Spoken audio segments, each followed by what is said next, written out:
ये तो ग्रामर का पार्ट हुआ। दूसरा वोकैबुलरी, अगर शब्द भंडार नहीं रहेगा, अगर आपके पास वोकैब नहीं रहेगा तो ना आप बोल सकते हैं ना पेपर सॉल्व कर सकते हैं। क्यों?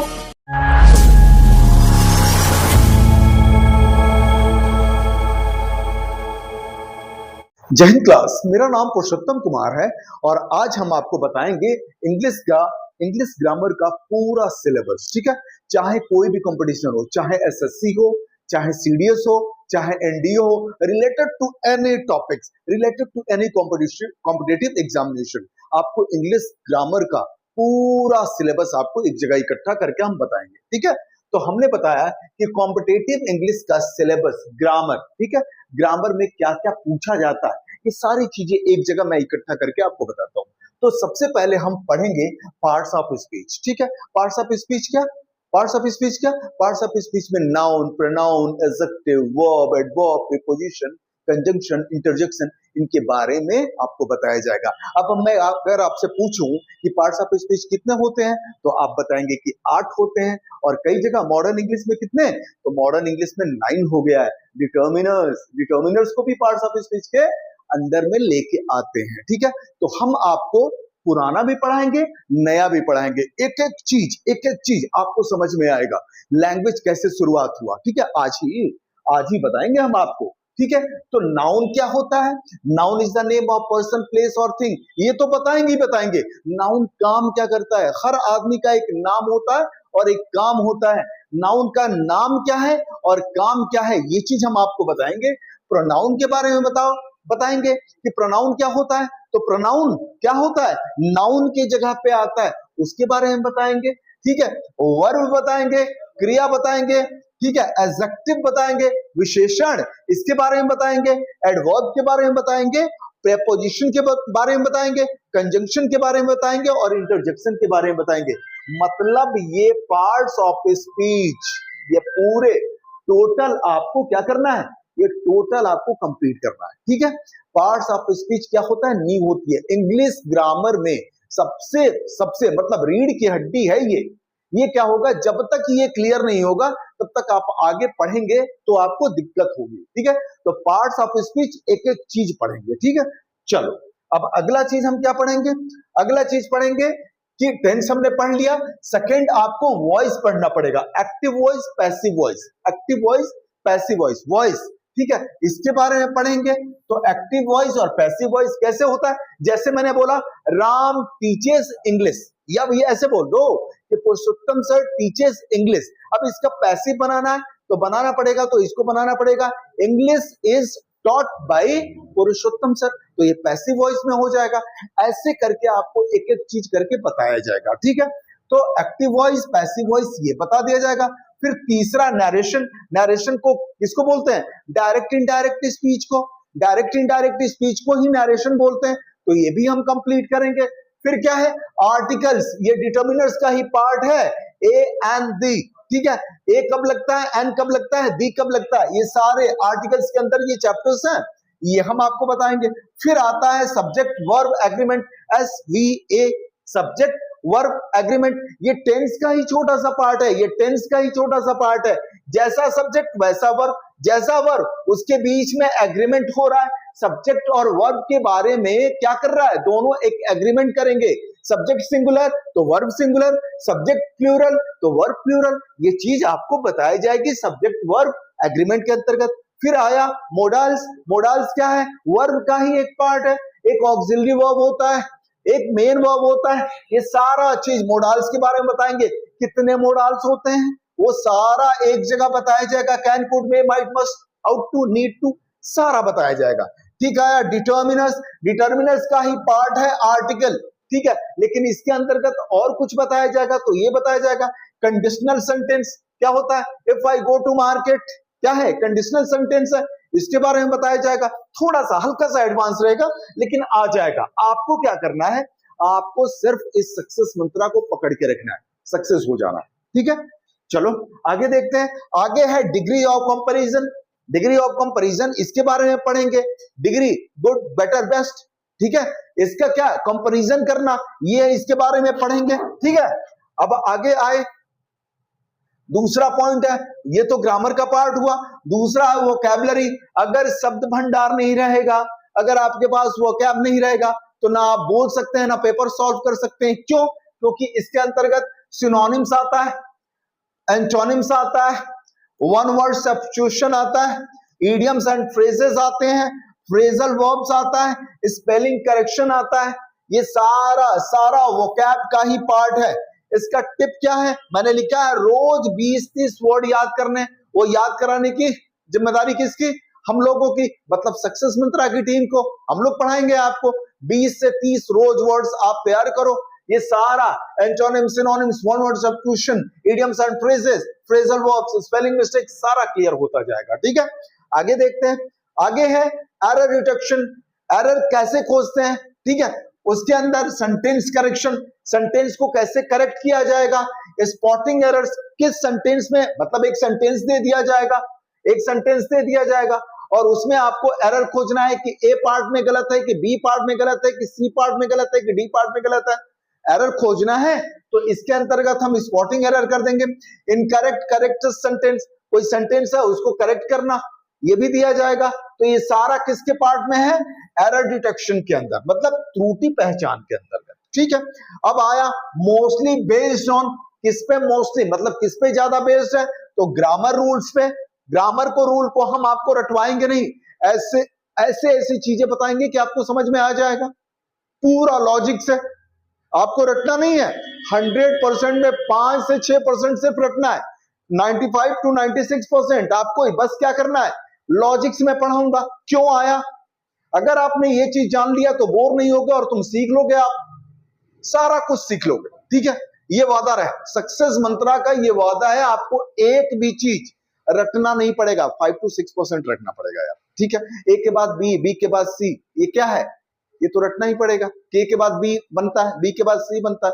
ये तो इंग्लिश ग्रामरेरियन नहीं किया। ठीक है, तो ये चीज समझना पड़ेगा। अब इसके बाद टेंस आपको तैयार करके रखना है, ये बेस रहेगा। प्रेपोजिशन, प्रेपोजिशन क्या करता है?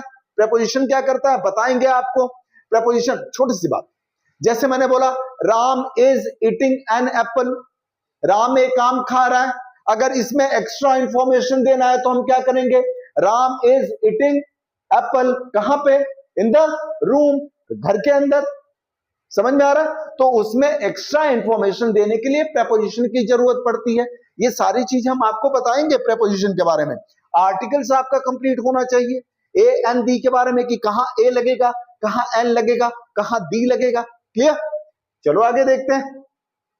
आगे क्या है? Reading comprehension. ये आपको खुद से तैयार करना पड़ेगा। हम आपको आइडिया बताएंगे, कुछ कॉम्प्रिहेंशन आपको कराएंगे, जितना आप कहेंगे उतना करा देंगे, लेकिन रीडिंग कॉम्प्रिहेंशन खुद कह रहा है कि आपको रीड करना पड़ेगा। आपको क्या करना है? किताब पढ़ना है, स्टोरी बुक पढ़नी है। अरे वेब सीरीज देखते हो तो वेब सीरीज देखो, उसके नीचे सबटाइटल्स देखो, रीडिंग लगाओ कि हाँ ये क्या कह रहा है। धीरे धीरे आदत बन जाएगी। मतलब कहने का, रीडिंग कॉम्प्रिहेंशन को सुधारने की जिम्मेदारी आप ही के ऊपर है। जितना बुक्स पढ़ेंगे उतना ही ग्रैब करेंगे आप, कॉम्प्रिहेंस होगा। ठीक है, समझ में आएगा? तो रीडिंग कॉम्प्रिहेंशन क्या करना है? आपको खुद से स्टडी करना है। हम आपको रास्ता बताएंगे रीडिंग कॉम्प्रिहेंशन के लिए। ठीक है, अब आया पैसेज बेस्ड क्वेश्चन। एक पैसेज दे देगा, उस पर क्वेश्चन पूछेगा, उस पर क्वेश्चन पूछेगा, तो उसमें आपको ग्रामर भी आता है। रीडिंग कॉम्प्रिहेंशन में आपको ग्रामर पोर्शन भी आता है। अरे भाई जानेंगे ना कि हाँ सेंटेंस सही क्या कह रहा है, उसके बाद वोकैब का भी इसमें यूज रहेगा कि इस वर्ड का क्या मीनिंग है, तभी तो क्वेश्चन का आंसर दोगे। तो ये आपको रीडिंग लगानी पड़ेगी, इसकी आदत बनानी पड़ेगी, हॉबी बनाना पड़ेगा रीडिंग का। इंग्लिश अगर सीखना है तो भाई पढ़ना तो पड़ेगा ही। चाहे तुम स्टोरी बुक पढ़ लो, बॉलीवुड की चीज पढ़ लो, इंग्लिश न्यूज़पेपर पढ़ लो, कुछ नहीं होता है। कार्टून देख लो भाई, जो कार्टून आता है ना छोटे छोटे बच्चों का, उनका देख लो, इंग्लिश में देख लो, तुमको समझ में आएगा।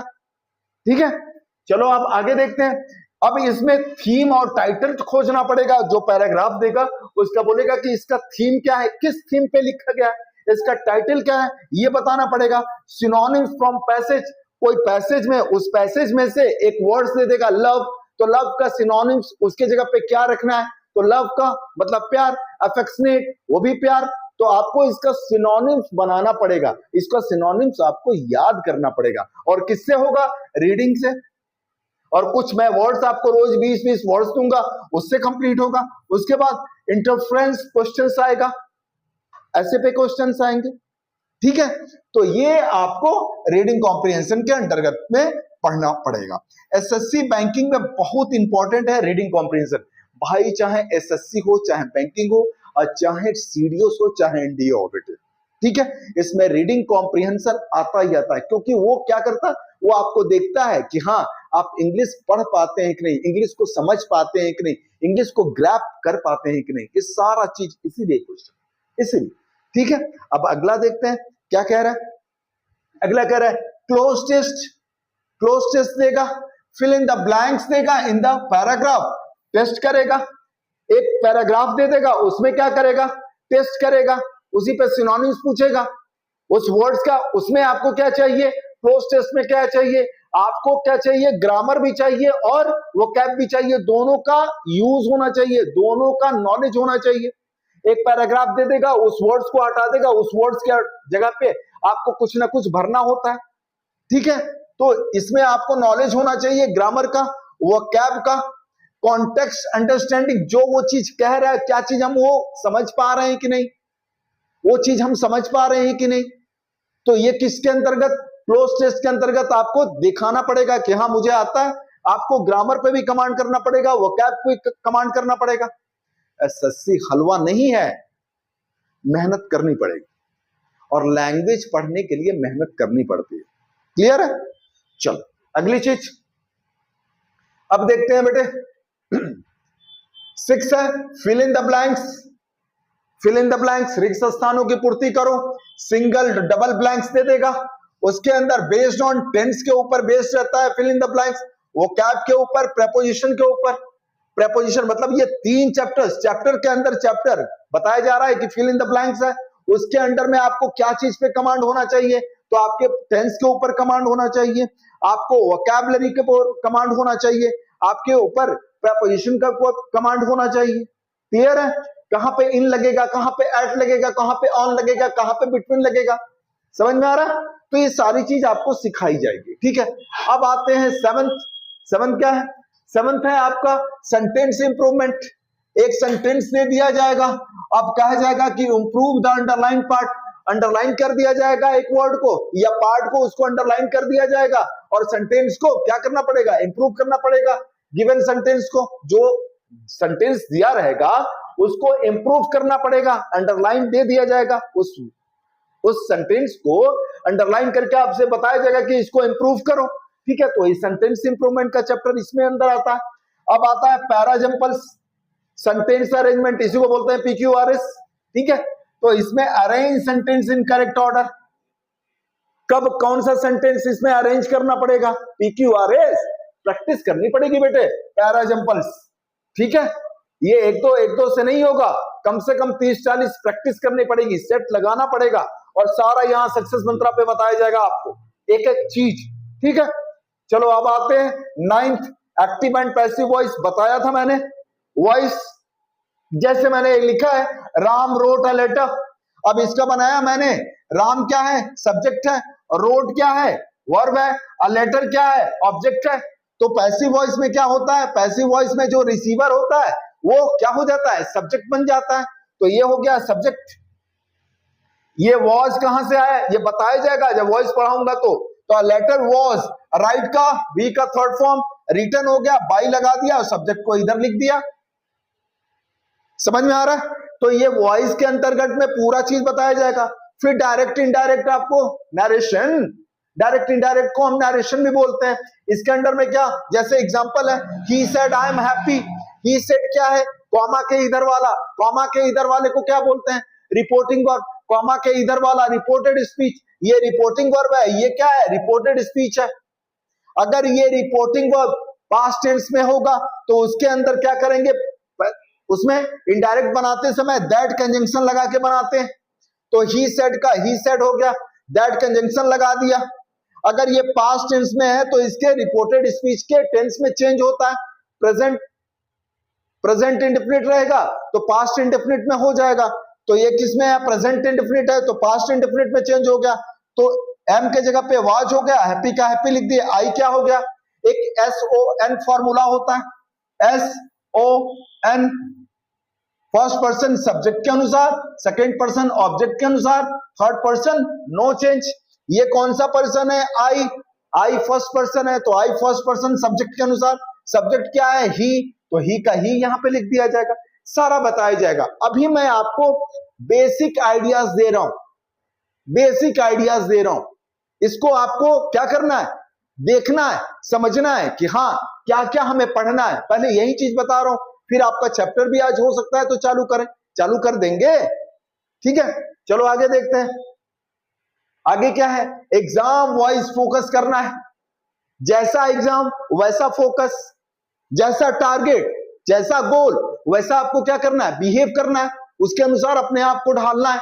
अगर मैंने बोला कि एसएससी की तैयारी करनी है, सीडीएस की तैयारी करनी है, एनडीए की तैयारी करनी है, तो आपको किस पे फोकस करना पड़ेगा, ग्रामर पे, वोकैबुलरी हाई वेटेज है, सबसे ज्यादा ग्रामर पे और वोकैबुलरी पे हाई वेट क्या करना है, वेटेज रखना है, एरर डिटेक्शन आएगा, फिल इन द ब्लैंक्स आएगा, और बैंकिंग में चाहे आईबीपीएस चाहे एसबीआई का, उसमें क्या करना है, रीडिंग कॉम्प्रिहेंशन आपकी तगड़ी होनी चाहिए, क्लोज टेस्ट आपका बहुत मस्त होना चाहिए, पैरा एग्जाम्पल्स आपको बहुत अच्छा होना चाहिए, ठीक है।